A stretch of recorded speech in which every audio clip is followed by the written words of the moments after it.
বন্ধু বান্ধব আছে তারা আমাকে জিজ্ঞেস করছেন যে বোনের বিয়ে খাতে গেলে ঠিকই তো বোনে কি উপহার দিলে, তো আমরা তো কিছুই দেখি না ভিডিও। আপু এবং ভাইয়ারা নতুন একটা ভিডিও নিয়ে আপনাদের মাঝে চলে এসেছি। এই যে ক্যাপ মাথায় দিয়া যে ভাইটাকে দেখছেন উনি হচ্ছে মোর্শেদ ভাই। মোর্শেদ ভাইকে তো আপনারা সকলেই চিনে থাকবেন। তো সকলেই কিন্তু একটাই প্রশ্ন করেছে মোর্শেদ ভাইয়ের ভিডিওতে, শুধু একটাই কমেন্ট যে বোনের বিয়ে তো গেলে, বোনের বিয়েতে তো গেলে তো কি উপহার দিলে, মানে মিষ্টি মেঘনার বিয়েতে তো আসলে তা কি উপহার দিলে।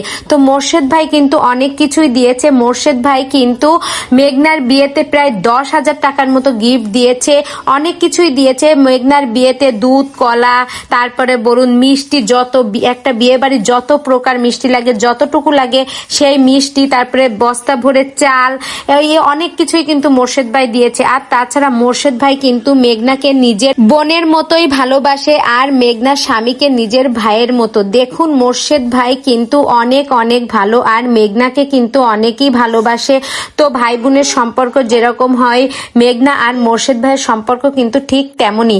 সবাই কিন্তু বলছে মোর্শেদ ভাই স্বার্থের জন্য মেঘনার জন্য এটুক করছে, আসলে না, মোর্শেদ ভাই কিন্তু মেঘনাকে মন থেকেই ভালোবেসে থাকে। তো বন্ধুরা, আপনারা যারা মানে এই ভিডিওটা দেখবেন তারা কিন্তু বুঝতে পারবেন যে আসলে মোর্শেদ ভাই মেঘনাকে কত ভালোবাসে। আর মেঘনাকে কিন্তু সে 10,000 টাকা নগদ না দিলেও 10,000 টাকার গিফটই কিন্তু সে দিয়েছে। একটা বিয়ে বাড়ি কত মিষ্টি লাগে সেই সব মিষ্টি কিন্তু মোর্শেদ ভাই দিয়েছে। সে ওইভাবে ভিডিও করে উঠতে পারেনি কারণ সে তখন ব্যস্ত ছিল, তাই সে আজকে কিন্তু লাইভে এই কথা বলে বিষয়টি ক্লিয়ার করলো। তো আপনারা কি বুঝতে পেরেছেন?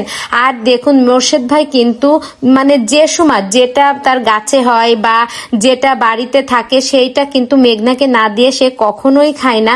সে কিন্তু মেঘনাকে না, মেঘনার মাকেও কিন্তু অনেক ভালোবাসে। মেঘনার মাকে মোর্শেদ ভাই কিন্তু নিজের মায়ের মতোই জানে। তো বন্ধুরা, আপনারা এই ভিডিওটা দেখলে কিন্তু পুরো বিষয়টা ক্লিয়ার হয়ে যাবে আপনাদের। ভিডিওটি ভালো লেগে থাকলে অবশ্যই একটা লাইক করবেন আর এই ভিডিওটি শুনে আপনার মূল্যবান মতামত কমেন্ট বক্সে অবশ্যই অবশ্যই জানাবেন। আর একটা কথা, আমার এই কথার মধ্যে যদি কোনো ভুল হয় ক্ষমার দৃষ্টিতে দেখবেন।